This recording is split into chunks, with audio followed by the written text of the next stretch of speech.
Olá, turma, tudo bem com vocês? Chegando para mais uma aula da nossa disciplina. É importante que vocês estejam acompanhando o vídeo com auxílio do livro didático de vocês, que estão com o conteúdo, e depois estarem fazendo a atividade. Lembrando que a gente está na etapa final do nosso ano letivo, ou seja, no quarto bimestre. Já estamos encerrando e é importante que vocês foquem em fazer as atividades, seja elas do dia ou também as que já estão em atraso, tá certo? Então vamos lá? Ou bora para a aula de ciências. Olá, nono ano! Começamos agora a nossa aula, dando continuidade aos estudos referentes ao capítulo 15, a partir da página 289. Começamos falando sobre as grandezas escalares e grandezas vetoriais. Você já sabe, ou vai ficar sabendo agora, que o tempo, massa, comprimento, área e temperatura são grandezas físicas. Nesse caso, podemos reparar exemplos que podemos compreender totalmente com base em seus valores e unidades de medida e que esses valores são expressos. Vamos analisar as situações a seguir. Na primeira situação, a gente tem Laura, que saiu de casa e foi para a casa do avô, demorando 1 hora para chegar lá.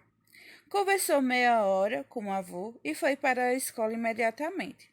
Andou mais meia hora até chegar à escola.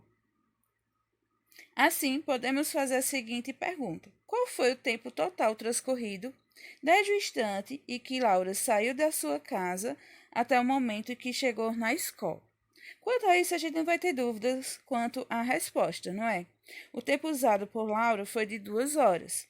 Quando a gente for somar aí 1 hora que ela usou da sua casa até a casa do avô, passou meia hora conversando com o avô e depois levou mais meia hora até chegar à escola. Então, somando esses valores, a gente vai ter aí 2 horas. E aí a gente vai perceber as grandezas físicas que ficaram bem definidas em termos de valor, que são as 2 horas, e a unidade de medida, que é o H, né? H ou horas. 2 vai ser o tempo, né? O valor, e o horas é a unidade de medida. Mas existem casos que as grandezas físicas elas não ficam bem definidas, quando é informado apenas o valor associado à unidade. Por exemplo, vamos ver agora a próxima situação. 2 pessoas empurram uma mesma caixa que está parada. Eles fazem força de mesma intensidade. O que acontecerá com a caixa? Você acertará se responder que depende. Se as 2 pessoas empurram a caixa em o mesmo sentido, realizando forças que permitam a ela vencer certa resistência por conta da rugosidade do chão, a caixa se deslocará nesse sentido. Entretanto, se uma pessoa empurrá-la em um sentido e a outra empurrar em sentido contrário, sendo ambas forças de valores iguais, a caixa não sairá do lugar. Porque o resultado da ação exclusiva de 2 forças não depende apenas do quão intensa elas são. A resposta é que a força aplicada na caixa é uma grandeza vetorial. Então, vamos entender melhor essa afirmação a seguir, ou seja, o que é a grandeza vetorial. E aqui a gente vai entender o que é a grandeza vetorial. Mas antes de mais nada, é importante ser definido alguns conceitos, como intensidade, que é um valor de uma grandeza física, direção, que pode ser tido como verticais, horizontais ou inclinadas em relação à horizontal, que são grandezas físicas que podem apresentar essas características. Sentidos, esquerda ou direita, de cima para baixo, como mostrado aí na imagem, e que podemos observar, no caso, no exemplo 2, tá? Com relação a o que está sendo dito de cima para baixo ou de baixo para cima, né? No caso da direção aí.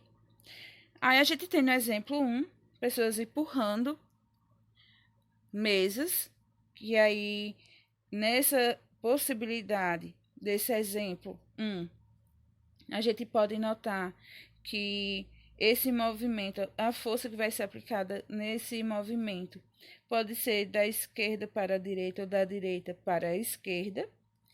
Como no exemplo 2, a gente vai ver que os meninos, né, as pessoas aí estão jogando bola, empurrando a bola na vertical, ou seja, na direção vertical, que pode também ter aí o sentido de baixo para cima ou de cima para baixo. Dessa forma, podemos entender que as grandezas vetoriais, elas necessitam de um valor associado à unidade de medida, direção e sentido. A força é um exemplo de grandeza vetorial. Já as grandezas escalares precisam de um valor associado a uma unidade de medida, se indicar direção e sentido. Por exemplo, a gente tem o tempo, que pode ser 2 minutos, o comprimento, 3 metros. A gente vai observando 2 minutos, um valor e uma unidade de medida. Comprimento, um valor e unidade de medida. Por exemplo, 3 metros, uma área, 2 metros quadrados. A temperatura, que também vai dar um valor e uma unidade de medida, por exemplo, 33 graus Celsius. E algo que podemos observar também nas grandezas vetoriais é que elas são representadas por segmentos de reta, orientado como está aí no exemplo abaixo. E o que é a força? Em várias situações ou ações do nosso dia a dia, nos deparamos com o uso da força, como empurrar, esticar, bater, comprimir e levantar. Um corpo pode interagir com outro por meio de uma força de contato ou por forças de ação à distância, como a força por meio do qual a Terra atrai os corpos próximos a ela. Um corpo cai porque a Terra a puxa para baixo. A queda acontece mesmo sem haver contato entre a Terra e o corpo. Outro fenômeno parecido, quando aproximamos dois ímãs, às vezes eles se repelem ou se atraem. Isso ocorre sem que haja contato entre eles. Nesses exemplos, a gente pode observar a atuação de forças de ação e distância. As forças ocorrem na natureza tanto na forma de ações por contato, como na forma de ações à distância. E a unidade de medida de força no sistema internacional é o Newton, que é dado pela letra N. Então, assim, a gente pode concluir que forças são interações entre pelo menos dois corpos. Essas forças podem provocar efeitos variados, como aumento ou diminuição de velocidades, giros ou até mesmo deformações nos objetos ou nos corpos que está sofrendo a ação dessas forças.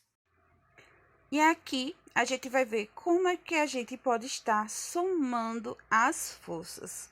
Então, no início deste capítulo, a gente pode analisar a situação da ida de Laura para a escola, passando pela casa do avô. Para a pergunta, qual foi o tempo total transcorrido desde o instante que Laura saiu de sua casa até o momento em que ele chegou à escola? Facilmente chegamos à resposta de 2 horas, pois não foi preciso questionar muito para somar essas grandezas, que são grandezas escalares. A soma de grandezas escalares é obtida pela soma algébrica, a qual estamos acostumados no nosso cotidiano. E aqui a gente vai ter alguns exemplos de adição com essas grandezas. No primeiro exemplo, a gente tem Davi, que participou de uma campanha de distribuição de alimentos. Ele montava cestas básicas com 3 quilos de feijão, 5 quilos de arroz, 1 quilo de farinha de mandioca, 5 quilos de açúcar, 1 quilo de fubá.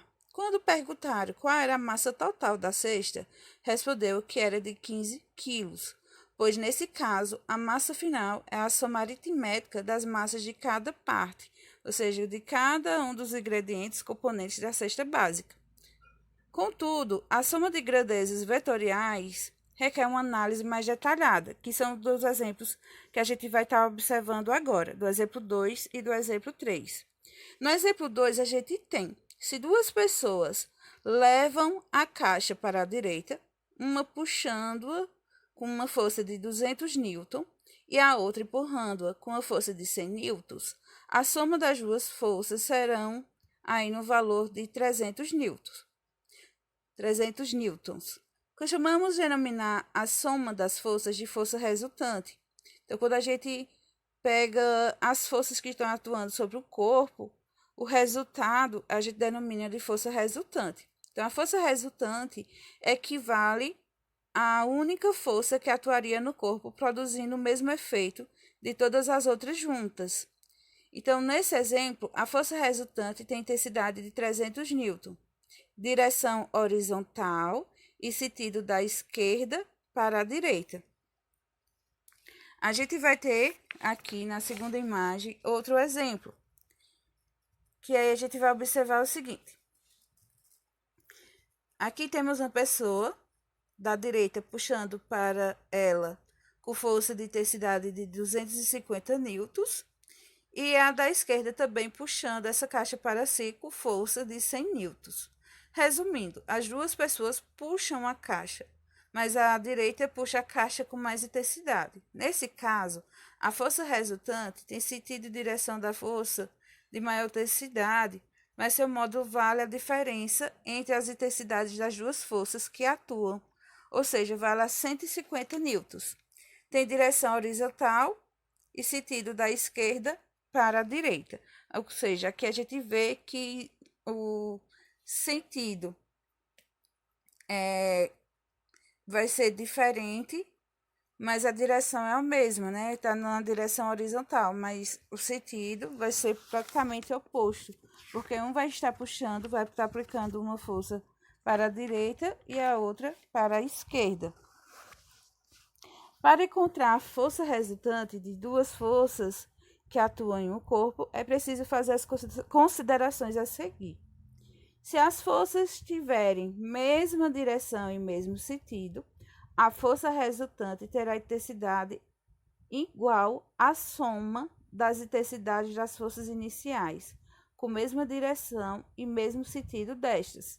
E aí a gente vai ter a fórmula. Isso aqui, essa fórmula vai ser aplicada, essa equação, quando a gente tiver as forças com a mesma direção e o mesmo sentido. E aí a gente vai ter força resultante é igual a força 1, mas é força 2. E isso aí pode ser com mais forças, tá, gente? Acrescentadas. Aí no exemplo é F1 mais F2, mas podemos ter aí F3 mais F4 mais F5 e FR significa força resultante. Agora, se as forças tiverem mesma direção e os sentidos forem opostos, a força resultante terá intensidade igual à diferença entre as intensidades das forças iniciais, mesma direção delas e sentido de força de maior intensidade. Ou seja, aí a gente vai estar fazendo uma equação envolvendo a subtração, e que a gente vai ter FR, que é força resultante, igual a F2 menos F1. Para somar grandezas escalares, basta realizar a soma algébrica dos valores dessas grandezas. Para realizar a soma das grandezas vetoriais, temos de analisar também a direção, o sentido, para podermos saber como proceder em cada caso. E a força-peso? A força-peso, gente, é a força com que a Terra ela tende a atrair os corpos, os objetos próximos a ela. Quando o corpo está em queda, próximo à superfície da Terra, podemos observar que sua velocidade vai aumentando conforme ele vai se aproximando da superfície terrestre. A velocidade de um corpo em queda livre aumenta aproximadamente de 10 metros segundos a cada segundo. Como vimos anteriormente, a grandeza que se mede a variação da velocidade do corpo à medida que o tempo passa é a aceleração. Vimos que o módulo da aceleração da gravidade para corpos na superfície da Terra tem um valor aproximado de...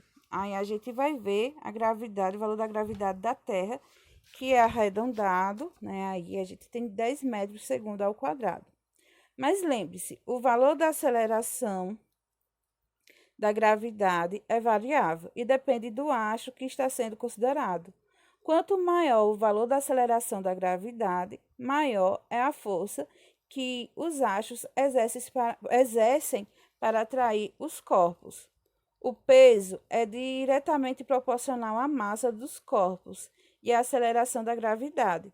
Logo, podemos expressar o módulo do peso P de um corpo por meio de uma relação matemática que corresponde ao produto da massa m do corpo pela aceleração da gravidade no local. Então, quando a gente está falando em peso, que aí a gente vai aprender a diferenciar em física o conceito de peso e massa. Quando a gente está falando em peso, a gente está falando em um valor que refere-se à massa de um corpo vezes a aceleração da gravidade. Então, meu peso, ele pode variar de acordo com o astro que eu estiver. Meu peso pode ser um aqui, como também pode ser outro, vai ser outro, logicamente em Marte por conta da gravidade de Marte. Agora, minha massa corporal vai ser a mesma em ambos astros. Minha massa corporal aqui na Terra vai ser uma, assim como também essa mesma massa corporal que eu estou medindo aqui vai ser em Marte. O que vai mudar é o peso, porque está referente à gravidade. E aqui a gente vai diferenciar o que é massa e o que é peso. Massa, gente, é uma propriedade dos corpos que pode ser entendida como proporcional à quantidade de matéria que o corpo possui. Ela não depende do local em que o corpo se encontra.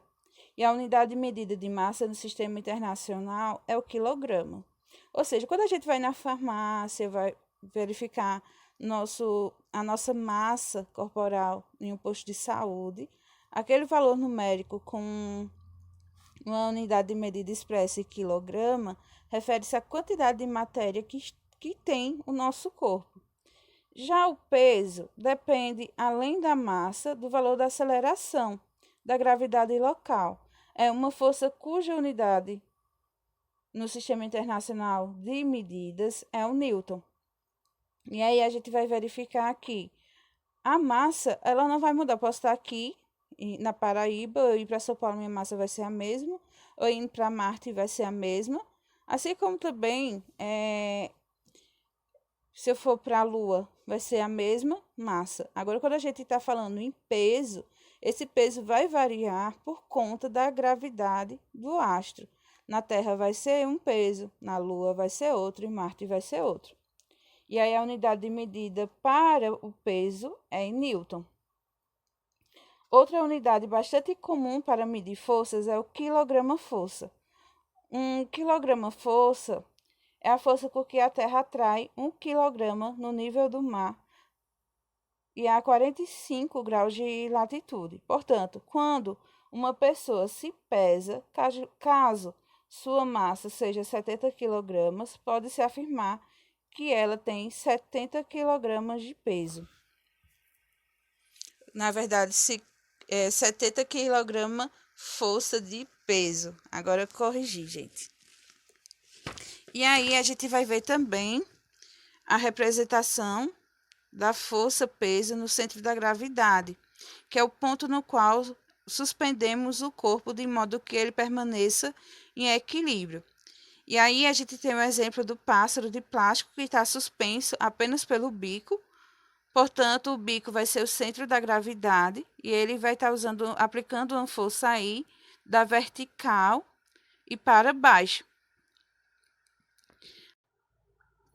Eu não sei se vocês já observaram nas reportagens e filmes, documentários, que quando a gente olha dá a impressão que os astronautas, eles meio que flutuam quando estão na Lua. Isso se dá por conta da gravidade da Lua ser menor do que a gravidade da Terra. Então, a gravidade da Lua, ela tem aproximadamente 1/6 da gravidade terrestre. Logo, considerando que a aceleração da gravidade na superfície terrestre é de aproximadamente 10 metros por segundo ao quadrado, a gente vai ter aí a referência do peso de uma pessoa com massa de 60 quilogramas. Então, é pegado o peso da Terra, o peso também na Lua, para comparar, usando aí a massa dos 60 quilos. Então, a gente vai ter aí os 60 multiplicado pela gravidade e o resultado.